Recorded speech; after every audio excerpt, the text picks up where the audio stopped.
I'm a delivery driver that picks up stuff on my route to flip for money. Just out here on the route. Am I gonna load that in my mail truck? No.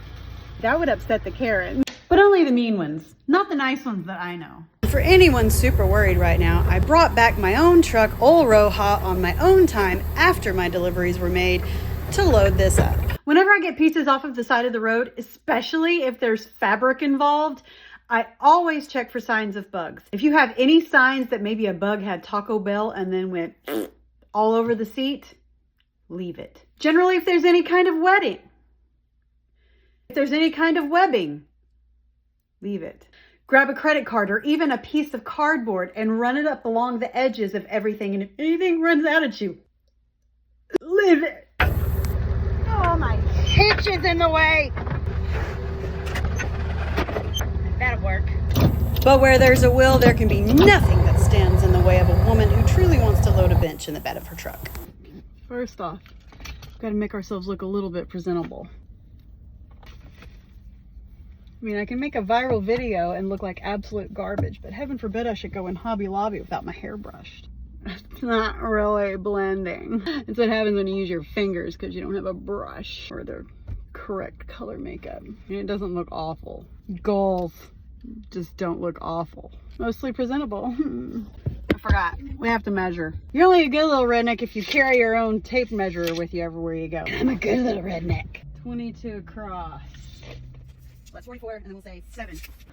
Oh my gosh, I was homeschooled. I have to do math. 44 plus 14, 58? 58.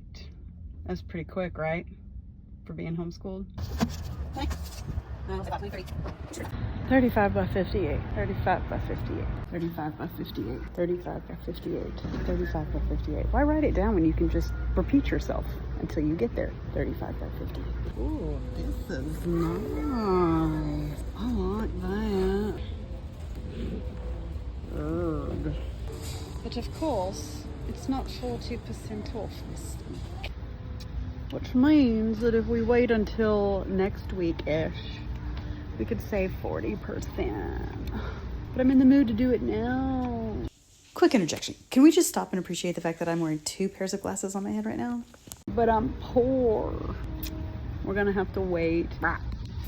So I did go back a week later, and it was 40% off, but I didn't feel like recording anything because I was completely covered in poison ivy. Apparently, I'm super duper allergic to it and had to go to the doctor, get a shot in the ass, which wasn't fun at all. But only a little less fun than going home and figuring out how many of these blocks I had to pull away to get this bench apart. And it's not that it was that many, it was just figuring out the placement and how they were screwed in. But once I figured that out and got it all apart, I felt pretty good about myself.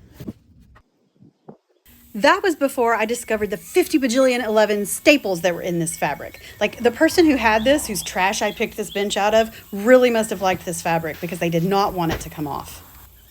So I took my needle nose pliers, you stick them in, you roll it out, and it saves your hands just a little bit. So confession time, I don't really know the first thing about upholstering.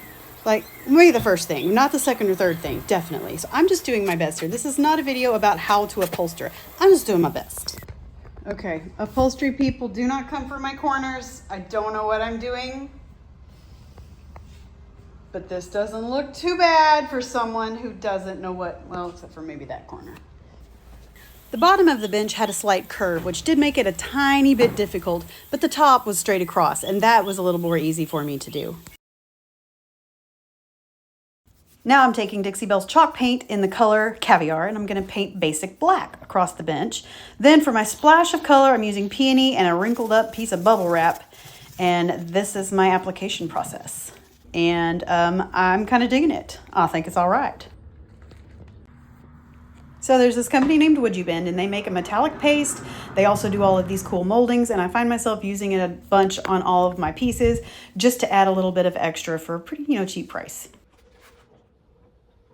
Of course, I will list all of the information on the products and all of the links and all of the things in the description in case some of you might find that information helpful in the description below. Did I say that? Did I double up on what I just said? I don't even remember. The point is, believe in yourself, play hard, and peace out, my friends.